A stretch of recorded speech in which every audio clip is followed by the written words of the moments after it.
Hello, అందరికీ నమస్కారం. నేను doctor Sridhar Reddy, homoeopathic specialist. ఇప్పుడు చలికాలం స్టార్ట్ అవుతుంది. మన చలికాలంలో మనకు కామన్గా ప్రాబ్లమ్స్ వచ్చేది స్కిన్ ప్రాబ్లమ్స్. ఎందుకంటే స్కిన్ అనేది డ్రై అయిపోయి చాలామందికి ఇచ్చింగ్ రావడము, పొడి పొడిగా అయిపోయి దురదలు రావడం, లేదంటే మంట రావడము ఇలాంటివి అవుతూ ఉంటాయి.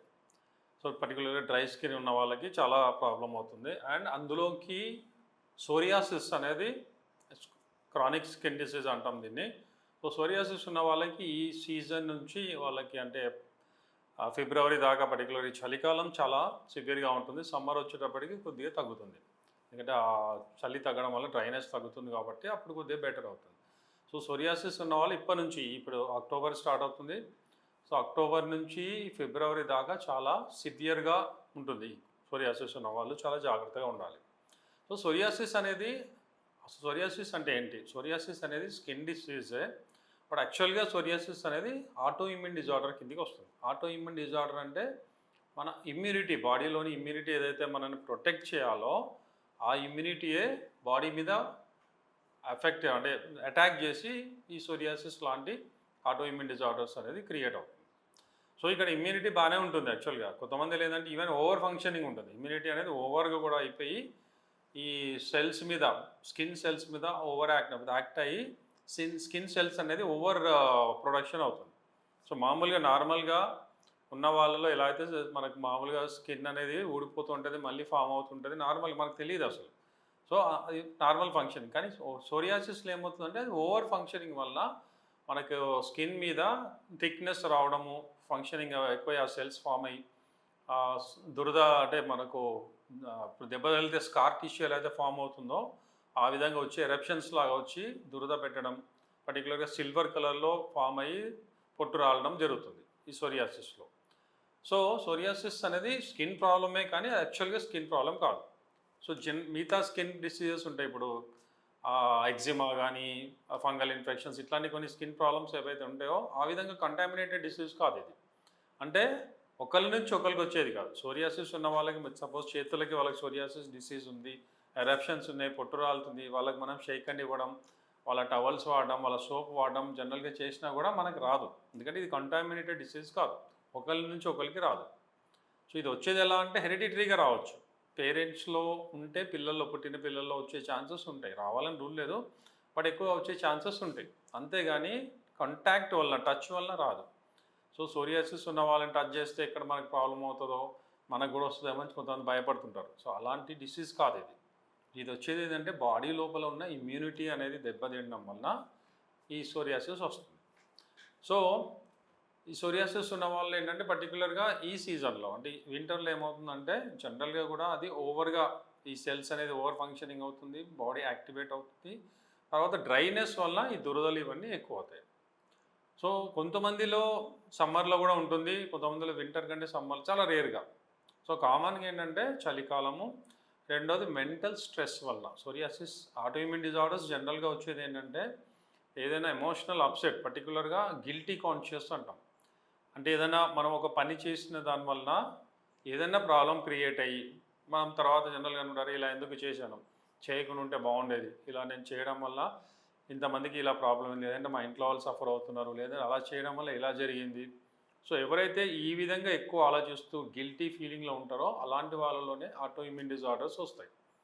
పర్టికులర్గా ఓవర్ సెన్సిటివ్గా చాలా చాలా సెన్సిటివ్ ఉంటారు. చిన్న చిన్న వాటికే ఫీల్ అవ్వడం, ఇంటర్నల్గా బాధపడడం, బయటికి షేర్ చేసుకోకుండా మనసులో పెట్టుకొని ఖాళీగా ఉన్నప్పుడు నైట్ టైం పర్టికులర్గా నిద్ర కూడా పట్టకుండా అదే విషయం ఆలోచిస్తూ ఇలా ఎందుకు అయింది, ఇలా అవ్వకుంటే బాగుండేది, నేను చాలా తప్పు చేశాను, ఇలా ఆలోచిస్తూ ఉంటారు. సో ఇలాంటి వాళ్ళలో ఏంటంటే ఈ ఇమ్యూనిటీ అనేది దెబ్బతిని డీవియేట్ అయ్యి ఆటో ఇమ్యూన్ డిజార్డర్స్ వస్తాయి. సో ఇమ్యూనిటీ దెబ్బతినడం వల్ల ఏమవుతుందంటే మన బాడీని అది ఎనిమిలాగా ఫీల్ అవుతుంది. ఫీల్ అయ్యి మన మీదే మన ఇమ్యూనిటీ అటాక్ చేసి ఈ ఆటో ఇమ్యూన్ డిజార్డర్స్ వస్తాయి. సో ఎవరైతే మెంటల్లీ స్ట్రాంగ్గా ఉంటారో, ఇమ్యూనిటీ స్ట్రాంగ్గా ఉండి కాన్ఫిడెంట్గా ఉంటారో అలాంటి వాళ్ళలో ఇలాంటివి జరిగినా వాళ్ళు పట్టించుకోరు. ఏదో అయిపోయిందిలే, నెక్స్ట్ టైం కాకుండా చూసుకుందాం అనుకుంటారు, లేదా అయితే అయ్యిందిలే అని కేర్లెస్గా ఉంటారు. వాళ్ళకి ఏం కాదు. సెన్సిటివ్గా ఉన్న వాళ్ళు, పర్టికులర్ ఇంట్రోవర్ట్స్ ఉన్న వాళ్ళు ఈ సోరియాసిస్ అనేది ఇట్లాంటివి వస్తాయి. సో పర్టికులర్గా ఏంటంటే చాలా ఇప్పుడు అలోపతిలోకి వెళ్తే ఏమైంది జనరల్గా ఇమ్యూనిటీ వల్ల వచ్చింది కాబట్టి వాళ్ళు ఇమ్యూనిటీని సప్రెస్ చేయాలనుకుంటారు. ఇమ్యూనో సప్రెసెంట్ టాబ్లెట్స్ ఇస్తారు. సో ఇమ్యూనిటీని వాళ్ళు తగ్గిస్తారు. సో ఇమ్యూనిటీ తగ్గించడం వల్ల టెంపరరీగా మీకు సోరియాసిస్ కంట్రోల్ అయినట్లు ఉంటుంది. బట్ ఇమ్యూనిటీ తగ్గడం వల్ల ఏమవుతుంది, మిగతా డిసీజెస్ వేరే ఆటోఇమ్యూన్ డిజార్డర్స్ ఇంకా వచ్చే ఛాన్సెస్ ఉంటాయి. వేరే వాళ్ళకి వైరల్ ఇన్ఫెక్షన్స్ కానీ బ్యాక్టీరియల్ ఇన్ఫెక్షన్ కానీ ఇంకేదైనా కానీ ఈజీగా అటాక్ అవుతాయి. ఎందుకంటే మన కోవిడ్ టైంలో అందరూ ఇమ్యూనిటీ ఎందుకు అన్నారు, ఇమ్యూనిటీ ఎక్కువ ఉన్న వాళ్ళకి ఏం కాదనే కదా. సో అలాంటిది ఇక్కడ ఆటోఇమ్యూన్ డిసీజెస్లో ఇమ్యూనో సప్రెసెంట్ వలన ఇమ్యూనిటీ ఇంకా తగ్గుతుంది. తగ్గడం వల్ల వేరేవి ఈజీగా వస్తాయి. పర్టికులర్లీ పిల్లల్లో స్కూల్కి వెళ్ళినప్పుడు పక్క పిల్లలు ఎవరన్నా తుమ్మినా తగ్గినా వీళ్ళకి వచ్చే ఛాన్సెస్ ఎక్కువ ఉంటాయి. అదే స్ట్రాంగ్ ఉన్న వల్ల రాదు. సో ఈ సోరియాసిస్ పిల్లల్లో కూడా నవేడేస్ చాలా కామన్గా ఉంది. సో పిల్లల్లో ఈ ప్రాబ్లం ఉన్న వాళ్ళకి ఇమ్యూనో సప్రెసెంట్స్ వాడితే ప్రతి వాళ్ళు ఎవరు తగ్గినా తుమ్మినా వీళ్ళకి ప్రాబ్లం వస్తుంది. చిన్నగా కింద పడినా దెబ్బలు తగిలినా వీళ్ళకి ప్రాబ్లం అవుతుంది. సో ఇమ్యూనిటీకి ఎప్పుడు కూడా మనం సప్రెస్ చేయకూడదు. ఇమ్యూనిటీని స్ట్రెంథనింగ్ చేయాలి. బట్ ఏదైతే డివియేట్ అయిందో ఇమ్యూనిటీ మన మీద అటాక్ చేస్తుందో దాన్ని మనం కంట్రోల్ చేయాలి. సో అది ఓన్లీ హోమియోపతిలోనే మేము ఇచ్చే కాన్స్టిట్యూషనల్ మెడిసిన్ వల్ల అవుతుంది. డివియేటెడ్ ఇమ్యూనిటీని మళ్ళీ నార్మల్గా తీసుకొస్తుంది. అదే దీనికి కొద్ది ప్రాసెసింగ్ ఉంటుంది, టైం ఉంటుంది. అండ్ జనరల్గా అలోపతికి వెళ్తే ఇది life long process. Autoimmune disorders అనేది తగ్గదు, మనం మెయింటైన్ చేయాలి, కంట్రోల్ చేయాలి అని వాళ్ళు ఈ ఇమ్యూనో సప్రెషన్తో పాటు స్టీరాయిడ్స్ ఇస్తారు. పెయిన్ ఉంటే కొంతమంది జాయింట్ పెయిన్స్ వస్తాయి, సోరియాటిక్ ఆర్థరైటిస్ అంటాం. సో ఆర్థరైటిస్ కూడా వస్తుంది కాబట్టి వాళ్ళకి పెయిన్ కిల్లర్స్ ఇస్తారు. అండ్ ఎక్స్టర్నల్గా ఆయింట్మెంట్స్ ఇస్తారు, అది కూడా స్టీరాయిడ్ ఆయింట్మెంట్స్. సో దానివల్ల ఏంటంటే వాడిన లేదో కంట్రోల్గా ఉన్నట్టు ఉంటుంది. ఒక్కరోజు మానేసినా మళ్ళీ సివియర్గా అయిపోతుంది. అండ్ దానివల్ల సైడ్ ఎఫెక్ట్స్ ఉంటాయి. ఈ స్టీరాయిడ్స్ వాడిన వాళ్ళలో ఏంటంటే సైడ్ ఎఫెక్ట్స్లో వాళ్ళు వీక్ అయిపోవడము, డల్ అయిపోవడము, అన్ని రకాలుగా బాడీ ఇమ్యూనిటీ తగ్గిపోతుంది. అంటే ఇక అసలు వాళ్ళు ఎందుకు బతుకున్నామా అనే ఫీలింగ్ వస్తుంది క్రానిక్గా వాడే వాళ్ళలో. అండ్ రెండోది ఏంటంటే సోరియాసిస్ అనేది ఇలా తగ్గదు వాళ్ళకి. ఆయింట్మెంట్ పెట్టినంత వరకు అదే కంట్రోల్ ఉంటుంది, బయటికి కనబడకుండా మెయింటైన్ అవుతుంది తప్ప తగ్గడం అనేది జరగదు. సో సోరియాసిస్ ఎంత సివియర్గా ఉన్నా ఫస్ట్ ఆఫ్ ఆల్ ఏంటంటే రెగ్యులర్గా మనం వాటర్ ఎక్కువ తాగాలి, స్కిన్ని డ్రైగా లేకుండా మాయిస్ట్గా ఉండడానికి. రెండోది ఎక్కువ బేకరీ ఐటమ్స్ అంటే మైదా కానీ ఏదైతే దేంట్లో అయితే గ్లూటెన్ అనేది ఎక్కువ ఉంటుందో అవి అవాయిడ్ చేయాలి.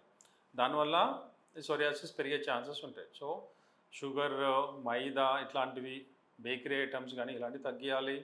మన ఇమ్యూనిటీ పెంచుకోవడానికి జనరల్గా ఏం చేస్తాం మనం, physical activity, regular walking, exercise ఇలాంటివి చేయాలి. మెంటల్లీ, ఎమోషనల్లీ కాన్ఫిడెంట్గా, స్ట్రాంగ్గా, పాజిటివ్గా ఉండాలి, హ్యాపీగా ఉండాలి. అండ్ పర్టికులర్లీ సోరియాసిస్ వచ్చేది రిలేషన్షిప్ ప్రాబ్లం వలన, జెంట్స్లో అయినా లేడీస్లో అయినా వస్తుంది. అండ్ ఇది పర్టికులర్గా రిలేషన్షిప్, అది వైఫ్ అండ్ హస్బెండ్ మధ్యలో ప్రాబ్లం కావచ్చు, తల్లి కూతురు తండ్రి కూతురుల మధ్యలో కావచ్చు, అన్నదమ్ముల మధ్యలో రిలేషన్షిప్ ప్రాబ్లం కావచ్చు, లవర్స్ మధ్యలో కావచ్చు, ఫ్రెండ్స్ మధ్యలో కూడా కావచ్చు. రిలేషన్షిప్ బ్రేక్ అవ్వడం కానీ, బ్రేక్ అవుతుందేమో అనే భయంతో కానీ, ఏదైతే ఎమోషనల్గా బాగా ఓవర్ థింకింగ్ ఉండి నిద్ర పట్టక ఆలోచిస్తూ ఉంటారో వాళ్ళలో ఈ ప్రాబ్లం అనేది ఎక్కువ వస్తుంది. సో ఈ రిలేషన్షిప్ ఏదైతే ఉందో దాన్ని మెయింటైన్ చేసుకోవడానికి ట్రై చేయాలి, కాన్ఫిడెంట్గా ఉండాలి. ఒకవేళ ఏదైనా అయినా కూడా ఈజీగా తీసుకోవాలి. ఎందుకంటే ఈ సోరియాసిస్ అనేది ఆటోఇమ్యూన్ డిసీజ్ కాబట్టి ఒక్కసారి వచ్చిందంటే అంత తొందరగా పోదు. వేరే సిస్టంలో అయితే ట్రీట్మెంటే లేదు, హోమియోపతిలో ఉంది. But it takes time. ఇనీషియల్గానే స్టార్ట్ చేస్తే 6 months to 1 yearలోనే తగ్గొచ్చు. బాగా సివియర్గా ఉండి ఎంతో కాలం నుంచి ఉండి బాడీ మొత్తం సోరియాసిస్ వచ్చిన వాళ్ళలో ఎక్కువ టైం పడుతుంది. 2 to 5 years కూడా పట్టొచ్చు ఒక్కోసారి. సో సోరియాసిస్ ఇనీషియల్గానే సోరియాసిస్ అని డౌట్ వచ్చి కొంతమంది అంటే తలలో డాండ్రఫ్ అనుకుంటారు, తలలో స్కాల్ప్ సోరియాసిస్ అంటాం. అది డాండ్రఫ్ అనుకుని యాంటీ డాండ్రఫ్ షాంపూలు వాడుతూ ఉంటారు, అది తగ్గదు. అది యాక్చువల్గా సోరియాసిస్ ఆ డాండ్రఫ్ అనేది డయాగ్నోస్ చేసుకోవాలి. ఒకవేళ సోరియాసిస్ అయితే దానికి తగ్గట్టుగా ట్రీట్మెంట్ తీసుకోవాలి. యాంటీ డాండ్రఫ్ షాంపూలు వాడకూడదు. దానివల్ల ఏమవుతుంది, సోరియాసిస్ తగ్గదు, ప్లస్ హెయిర్ కూడా లాస్ అవుతుంది, హెయిర్ రూట్స్ దెబ్బతింటాయి, ఇవన్నీ జరుగుతాయి. అందుకని ఎక్కడైనా ఈవెన్ చేతులు కొంతమంది ఓన్లీ చేతులకు ఉంటాయి, పామా సోరియాసిస్ అంటాం, అరిచేతుల వరకు ఉంటాయి, కొంతమంది నెయిల్ సోరియాసిస్ ఉంటుంది. సో జనరల్గా ఉండొచ్చు టోటల్ బాడీ, లేదంటే పర్టికులర్ పార్ట్స్లో ఉండొచ్చు. ఏదైనా కూడా సోరియాసిస్ అనేది ఇనీషియల్గా తెలుసుకుంటే మా దగ్గరికి వస్తే with in 6 months or 1 year కంప్లీట్గా క్యూర్ అవుతుంది. అండ్ అనవసరంగా ఈ ఆయింట్మెంట్స్ కానీ స్టీరాయిడ్స్ కానీ వాడి ఇమ్యూనో సప్రెసెంట్స్ అని వాడి దాని ఇంకా ప్రాబ్లం క్రియేట్ అవుతుంది, పెరిగిపోతుంది. సో అలాంటి వాటికి వెళ్ళకండి. సోరియాసిస్ ఎంత సివియర్గా ఉన్నా ఏ సీజన్ అయినా ఈ చలికాలంలో కూడా మొదటి స్టార్ట్ చేసినా కూడా ఇమీడియట్గా ఆ సివియారిటీ రాకుండా కంట్రోల్ అవుతుంది, దురదలు తగ్గుతాయి, స్కేలింగ్ తగ్గుతుంది, అన్నీ కంట్రోల్ అవుతాయి. సో మా ట్రీట్మెంట్ వల్ల 100% క్యూర్ అవుతుంది. నంబర్ ఆఫ్ కేసెస్, కొన్ని థౌజండ్స్ ఆఫ్ కేసెస్ మేము ట్రీట్ చేసాం ఇప్పటికీ. సో గ్యారంటీగా చెప్తున్నాం, psoriasis is 100% curable. Thank you very much.